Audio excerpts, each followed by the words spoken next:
विशेष प्रस्तुति रोचक बातों में। सबसे पहले आप सभी दर्शकों को डैनकाशी परिवार की तरफ से 72वें गणतंत्र दिवस की हार्दिक शुभकामनाएं। क्या आप जानते हैं 26 जनवरी को गणतंत्र दिवस क्यों चुना गया? नहीं तो मैं आपको बताती हूँ। 26 जनवरी को गणतंत्र दिवस इसलिए चुना गया क्योंकि 1907 में 7 भारतीय राष्ट्रीय कांग्रेस ने सत्ता से पूर्ण स्वराज्य यानी पूर्ण स्वतंत्रता प्राप्ति करने का संकल्प लिया था। आजादी के पहले इसे ही यानी कि 26 जनवरी को ही स्वतंत्रता दिवस अथवा पूर्ण स्वराज्य दिवस के रूप में मनाया जाता था। 26 जनवरी 1950 को 10:18 पर भारत गणराज्य बना और करीब 6 मिनट बाद डॉक्टर राजेंद्र प्रसाद ने राष्ट्रपति भवन के दरबार हॉल में गणराज्य के पहले राष्ट्रपति के रूप में शपथ ग्रहण किया था।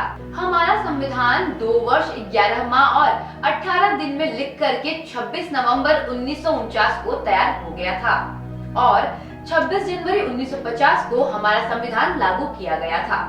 संविधान निर्माण में कुल 22 समितियां थीं और इस समिति का कार्य संपूर्ण संविधान लिखना या निर्माण करना था।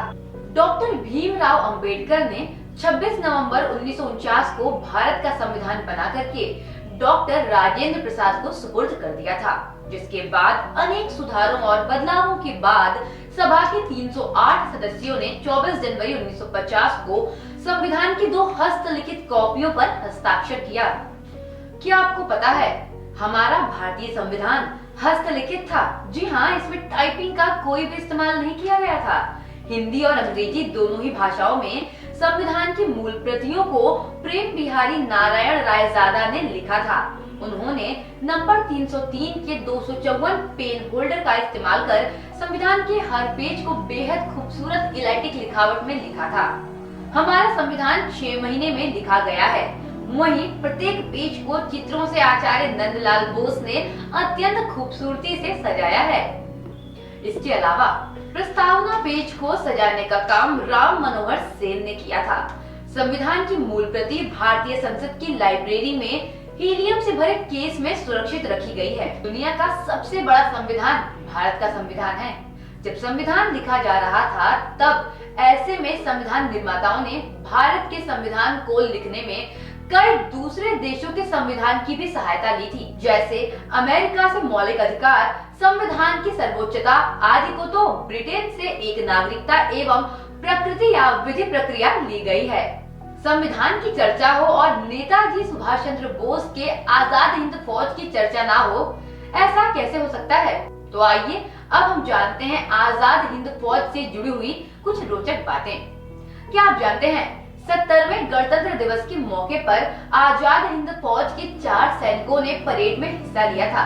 ये सभी सैनिक 4 अलग अलग जीपों में सवार दिखे और खास बात तो ये रही कि सभी सैनिकों की उम्र लगभग 90 वर्ष से ज्यादा की थी। ऐसा पहली बार हुआ है जब परेड में इतनी ज्यादा उम्र के सैनिक दिखाई दिए। इनका नाम था लालती राम उम्र 98 वर्ष, परमानंद उम्र 99 वर्ष, हीरा सिंह उम्र 97 वर्ष और भागमल उम्र 95 वर्ष। इन 4 सैनिकों ने दूसरे विश्व युद्ध में भी हिस्सा लिया था। क्या आपको पता है इस वर्ष यानी कि 72वें गणतंत्र दिवस के अवसर पर नेताजी की 125वीं जयंती के अवसर पर इस गणतंत्र दिवस पर भारत के इतिहास में पहली बार राजपथ पर आजाद हिंद फौज की झांकी निकाली जाएगी। इसी के साथ समाप्त होता है रोचक बातों का आज का सिलसिला।